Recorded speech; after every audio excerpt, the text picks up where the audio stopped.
ಪಾಕ ಅಭಿಮಾನಿಗಳಿಗೆ ಯುಗಾದಿಯ ಶುಭಾಶಯಗಳು. ಯುಗಾದಿ ಅಂತಂದರೆ ನಾವು ಬೇವು ಬೆಲ್ಲನ ತಿಂತೀವಿ. ಸಾಮಾನ್ಯವಾಗಿ ಬೇವಿನ ಚಿಗುರು ಮತ್ತು ಬೆಲ್ಲ ಸೇರಿಸ್ಬಿಟ್ಟು ತಿನ್ನೋದು ರೂಢಿ. ಸಾಮಾನ್ಯವಾಗಿ ಮೈಸೂರು ಕಡೆ ಎಲ್ಲ ಬೇವು ಮತ್ತು ಬೆಲ್ಲ ಅಂದರೆ ಬೇವಿನ ಚಿಗುರು ಮತ್ತು ಬೆಲ್ಲನ ಸೇರಿಸ್ಬಿಟ್ಟು ಯುಗಾದಿ ದಿವಸ ಒಂದು ದೇವರ ಮುಂದೆ ಇಟ್ಟು ತಿನ್ನೋದು ರೂಢಿ. ಈ ನಾರ್ತ್ ಕರ್ನಾಟಕ ಕಡೆ ಅಂದರೆ ನಮ್ಮ ಅತ್ತೆ ಮನೆ ಕಡೆಯಲ್ಲಿ ಬೇರೆ ರೀತಿಯಾಗಿ ಬೇವು ಬೆಲ್ಲನ ತಯಾರು ಮಾಡ್ತಾರೆ.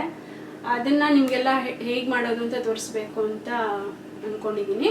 ಇದಕ್ಕೆ ಬೇಕಾಗಿರೋ ಸಾಮಗ್ರಿಗಳು ನನ್ನ ಹತ್ರ ಈಗ 1 ಚಮಚದಷ್ಟು ಬೇವಿನ ಹೂವಿದೆ. ಸೊ ಅದನ್ನು ಉಪಯೋಗಿಸ್ಕೊತಾ ಇದ್ದೀನಿ. ನೀವು ಚಿಗುರನ್ನ ಉಪಯೋಗಿಸ್ಕೋಬೋದು, ಬೇವಿನ ಚಿಗುರನ್ನ. ಬಟ್ ನಾರ್ತ್ ಕಡೆ ಎಲ್ಲ ಹೂವನ್ನೇ ಉಪಯೋಗಿಸ್ತಾರೆ. 1.5 ಟೇಬಲ್ ಸ್ಪೂನ್ ಬೆಲ್ಲ, ಅಪ್ರಾಕ್ಸಿಮೇಟ್ಲಿ 2 ಟೇಬಲ್ ಸ್ಪೂನ್ ಅಷ್ಟು ಕೆಂಪು ಕಲ್ ಸಕ್ಕರೆ, 1.5 ಟೇಬಲ್ ಸ್ಪೂನ್ ಅಷ್ಟು ತುರಿದ ಮಾವಿನ ತುರಿ, ಒಂದು 10 ರಿಂದ 15 ಬಾದಾಮಿ, ಒಂದು 10 ರಿಂದ 12 ಗೋಡಂಬಿ, 1 ಟೇಬಲ್ ಸ್ಪೂನ್ ಅಷ್ಟು ಒಣದ್ರಾಕ್ಷಿ, ಮತ್ತು ಒಂದು 5 ರಿಂದ 6 ಉತ್ತುತ್ತೆ. ಏನು ಅಂದರೆ ಮುಖ್ಯವಾಗಿ ಇದೆರಡು ಮೇನ್ ಇಂಗ್ರೀಡಿಯೆಂಟು. ಸೊ ಇದನ್ನು ನೀವು ನಿಮ್ಮ ರುಚಿಗೆ ತಕ್ಕಂಗೆ, ಸ್ವಲ್ಪ ಹುಳಿ ಜಾಸ್ತಿ ಬೇಕು ಅಂದರೆ ಇದನ್ನು ಜಾಸ್ತಿ, ಸಿಹಿ ಜಾಸ್ತಿ ಬೇಕು ಅಂದರೆ ಬೆಲ್ಲ, ಯಾವುದನ್ನು ಬೇಕಾದ್ರೂ ನೀವು ಜಾಸ್ತಿ ಉಪಯೋಗಿಸ್ಕೋಬೋದು ಅಥವಾ ಕಮ್ಮಿನೂ ಮಾಡ್ಕೋಬೋದು. ಮೊದಲಿಗೆ ನಾನು ಮಿಕ್ಸರ್ಗೆ ಹಾಕ್ಕೊಂಡು ಪೌಡರ್ ಮಾಡ್ಕೊತೀನಿ. ಕಲ್ಸಕ್ಕರೆ, ಬಾದಾಮಿ, ಗೋಡಂಬಿ, ದ್ರಾಕ್ಷಿ, ಒಣಖರ್ಜೂರ, ಬೆಲ್ಲ, ಇದನ್ನ ಪುಡಿ ಮಾಡ್ಕೊತೀನಿ.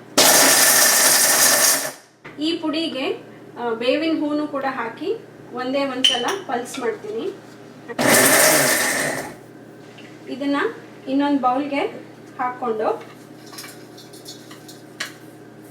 ಮಾವಿನಕಾಯಿ ತುರಿನೂ ಹಾಕಿ ಕೈನಲ್ಲಿ ಮಿಕ್ಸ್ ಮಾಡಿ. ಹೂವು, ಬೆಲ್ಲ ಮತ್ತು ಬೇರೆ ಬಾದಾಮಿ, ಗೋಡಂಬಿ ಎಲ್ಲ ಹಾಕಿ ಮಾಡಿದಂಥ ಈ ಬೇವು ಬೆಲ್ಲ ರೆಡಿಯಾಗಿದೆ. ದೇವರಿಗೆ ಇದನ್ನು ನೈವೇದ್ಯ ಮಾಡಿ ಈ ಶ್ಲೋಕನ ಹೇಳಿ, ಶತಾಯುರ್ ವಜ್ರದೇಹಾಯ ಸರ್ವ ಸಂಪತ್ಕರಾಯ ಚ ಸರ್ವಾರಿಷ್ಟ ವಿನಾಶಾಯ ನಿಂಬಕಂ ದಳಭಕ್ಷಣಂ ಅನ್ನೋ ಆ ಶ್ಲೋಕ ಹೇಳಿಬಿಟ್ಟು ನೀವು ಇದನ್ನು ಸೇವಿಸಬೇಕು. ಮತ್ತೊಮ್ಮೆ ನಿಮಗೆಲ್ಲರಿಗೂ ಯುಗಾದಿಯ ಶುಭಾಶಯಗಳು.